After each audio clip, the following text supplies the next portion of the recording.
Hello. I want to talk about trauma for a few minutes. I know a lot of people, male, female, different societies, uh, cross cultural, have different issues with different types of trauma. And what I'm talking about is any type of verbal, physical, or sexual abuse in your history. And sometimes it's really difficult to get a grip on or understand what's really happening, especially if you have some issues with can't remember what happened to you when you were assaulted. Why am I experiencing certain things? Those questions might come up. A lot of times, what happens is when you experience certain types of trauma, several things happen in your mind, right? In your brain. There's certain things that your mind, that your brain are geared to do. One of them is to survive. Every human being has that capacity. It is ingrained in your DNA, right? So that you will be able to survive this world. That's how we are created. That's how we're made. And so when you experience a certain type of incident, say somebody mugged you in a back alley somewhere, or you may have had some life and death situation that may have happened to you. Maybe you almost got killed or maimed. Maybe there's a fire, or maybe there's someone else assaulted you in some type of way that may have disturbed you and threatened your life. Those things tend to stand out in your mind and they create trauma. Now, what happens is your brain typically is able to file. So think of your brain as a huge filing cabinet, right? A lot of times what happens is that things that happen during your everyday life may not ring important. It doesn't say this event is a life and death situation, you know. And most of the time, we don't live in those type of situations all the time. You know, almost getting killed all the time. That's an abnormal way of living, unless you live in a war zone or something like that. Most times, people live a regular life and they're not worried about dying every day. However, if you happen to be in that number where you have to worry about your survival every day, your brain typically works like this. It will take that incident or those situations, right? And they will use those situations. Your brain will use those situations like a big master file cabinet, right? And it will say, flag this event because this you have to remember. And the brain has a really weird way of recording things. And so it will tag the event by smell, by sound, and sometimes by taste, right? And touch, right? The last thing that's tagged, the last way it tags anything is by sight. So that's kind of one of the things that usually doesn't happen, but it can. And so what happens is the brain will tag this traumatic event or these events, and it will cause you to remember them by the senses, right, that we have. And so that's why sometimes you'll have a situation that happens, say you get mugged in the back alley, and you don't remember what the person looked like, but you sure remember what they smelled like, right? You remember any type of taste, you know, that might be associated with that event. You'll remember the sounds that might be associated with that, the voice of the person or what was going on in the background, right? These things become markers for your brain, and so your brain literally will file away the incident with these markers attached to it. That's why people get what they call triggered. You know, have you ever heard of somebody saying, "Oh, this is triggering me, that's triggering me," or "I don't know why I slapped this person or hit this person or threw this thing at this person and went berserk or blacked out because I became so upset, so angry. These are triggers, and these triggers really are very meaningful, right? Especially when it comes to surviving an event. The thing that happens with most people is that the shame, guilt will cause you to file these things not only away, but not even talk about them if they happen to you, right? Because we're looking at a loss of something, right? We're looking at a loss of power. Everybody has power, from an infant all the way up. We all have some modicum of power, right? Or as you know, clinically we call it autonomy, right? We all have some autonomy, even little babies, right? But what happens if you take that away? Then what happens is you lose something. The brain will highlight that loss of autonomy, that sense of powerlessness, right? Of hopelessness, right? And so that becomes another marker, right? That the memory is literally attached to, this is what happened to me.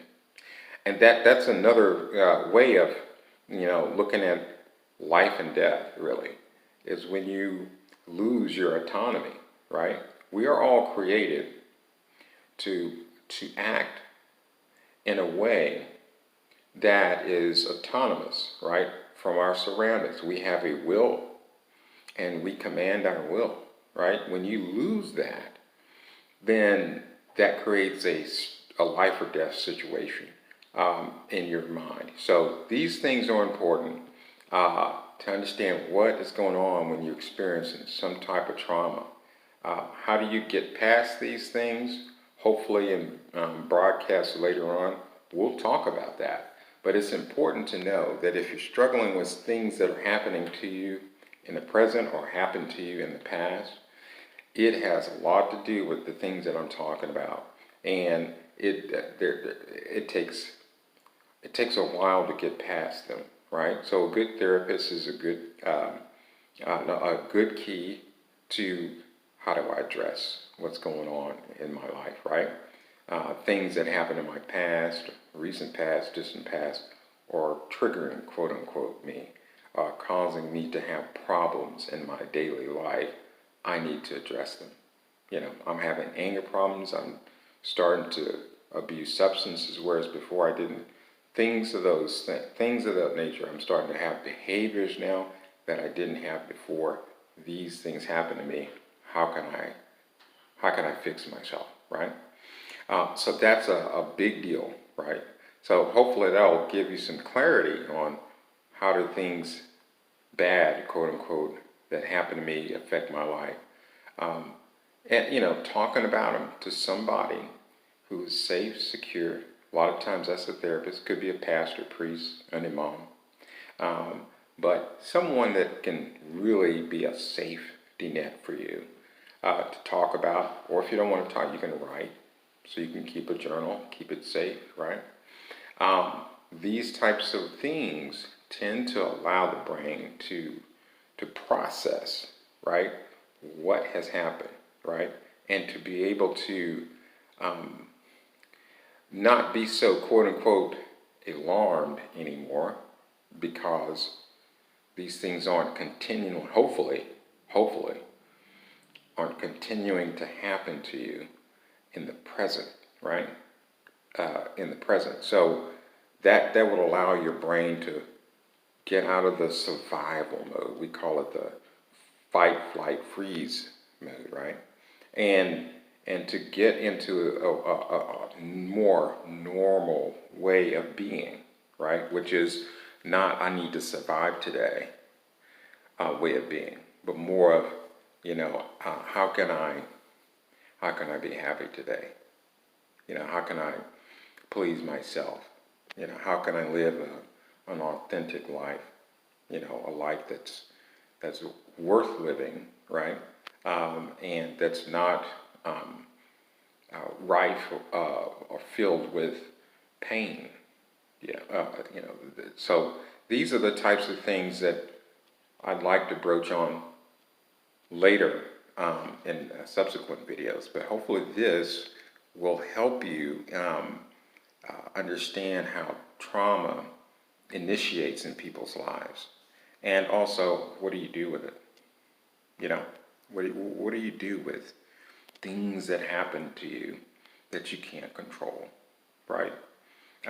So hopefully this will help.